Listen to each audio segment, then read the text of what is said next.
तुम रात को मायके नहीं रुक सकती? चलो रीना, देखो ना कितनी देर हो गई, 10:30 बजने वाले हैं। सुधीर घड़ी की ओर देखकर बोला, माँ बाबूजी सो जाएंगे तो दरवाज़ा खुलने में भी दिक्कत होगी।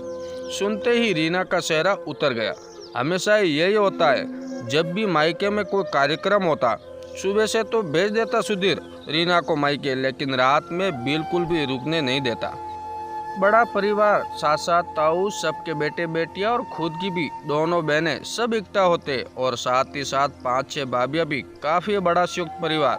हर महीने कोई ना कोई उत्सव होता ही रहता। रीना का बड़ा मन करता कि वो भी रात में सबके साथ बैठकर ठाके लगाए, मस्ती करे, लेकिन सुधीर को पता नहीं क्या, जहाँ 10 बजते बस घर वापस जाने की धुंध सवार हो जाती। और ऐसा भी नहीं कि घर अकेला हो, क्योंकि घर पर मम्मी पापा भी साथ ही रहते थे। और कुछ नहीं, बस सिर्फ एक जिद थी। अर्चना जी समझाती भी थी सुधीर को कि वैसा न छोड़ो मायके में रीना को, लेकिन जब वहाँ काम काज हो तब तो छोड़ दो। आखिरकार रीना का भी दिल करता होगा। सबसे बोलने बतियाने का दिन तो काम की अपाघाती में गुजर जाता है। रात को ही व्यक्ति फुर्सत से बोलता है, बतियाता है। मायके से आने के बाद रीना का उदास चेहरा उन्हें बिल्कुल भी नहीं सुहाता। आखिरकार वो भी एक महिला थी, और महिला के मन में मायके के प्रति क्या भावना होती है बहुत अच्छी तरह से समझ सकती है। बहुत दुखी मन से उठी रीना। मायका और ससुराल एक ही शहर में होने का बस यही दुष्परिणाम है। मायके में रुक ना सको, आंखों में आंसू चल आए। भाभी, मम्मी, बहनें और भाइयों ने सबने कहा, लेकिन सुधीर राजी ही नहीं हुआ। रुआसी हो उठी रीना। आखिर उससे सिर्फ 1 साल छोटी ससुर भतीजी की शादी है, तब तो छोड़ दो। अरे क्या करेगी रात में रुककर, सिर्फ बातें ही तो करना है। सुबह जल्दी भेज दूंगा। और बहुत ही बुझे मन से बाहर आ गई रीना, और मोटरसाइकिल पर बैठकर पहुंच गई ससुरा। तुम फिर रीना को वापस ले, कम उसको भतीजे की शादी में तो रुक लेने देते। पता नहीं इस लड़के की बुद्धि में क्या शुमार है। रीना का उतरा हुआ चेहरा देखकर अर्चना भी दुखित हो गई। आखिर वो भी दो बेटियों की माँ जो थी। क्या माँ, आप भी शुरू हो गई?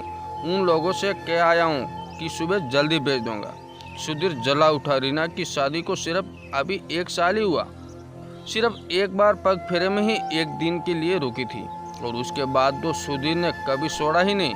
वो भी सुधीर की खुशी के लिए चली आती, लेकिन जब मायके में सब लोग एक साथ इकट्ठा होते तब बहुत उदास हो जाती। इस बार जब सुधीर की शादी की सालगिरह पड़ी तो अर्चना जी ने दोनों को बेटियों को बुलाया और उन लोगों से मिलकर कुछ साँठ-गाँठ कर ली।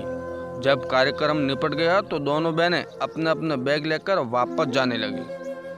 दीदी, ये बैग लेकर कहाँ जा रही हैं?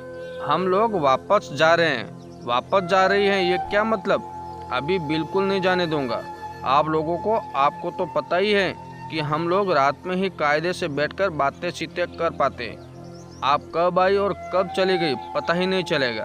क्या बताऊं, तुम्हारे जीजाजी इसी शर्त पर लाए थे कि रात को ही वापस निकलोगी। जब हमने हामी भरी तभी तैयार हुए। हाँ हाँ बिल्कुल, हम लोगों को रात में ही वापस जाना है। क्या करेगी ये लोग रुककर? तुम्हारा कार्यक्रम तो अच्छी तरह से निपट गया ना? दोनों जीजाजी भी पीछे से बोले। जीजाजी, ऐसा तो बिल्कुल भी नहीं अच्छा लगेगा। कई बहन बेटियां इस तरह रात में वापस होती है। क्यों, तुम भी तो किसी की बेटी को रात में ही बुला लाते हो। उसको उसके मायके में नहीं रुकने देते। उसके भी तो मायके वालों को बुरा लगता होगा। कैसे बुझे मन से बेचारी वापस आती है कि देखकर मुझको खराब लगता है। अभी जब तक बच्चे नहीं है तब तक रुक लेगी। एक बार जब जिम्मेदारी का बोझ पड़ जाएगा तो वो खुद ही नहीं रुकेगी। जब अर्चना ने देखा कि लोहा गर्म है और उसने तुरंत बाहर कर दिया, अचानक सुधीर के दिमाग में चनाक से हुआ। कह तो माँ बिल्कुल सही रही है।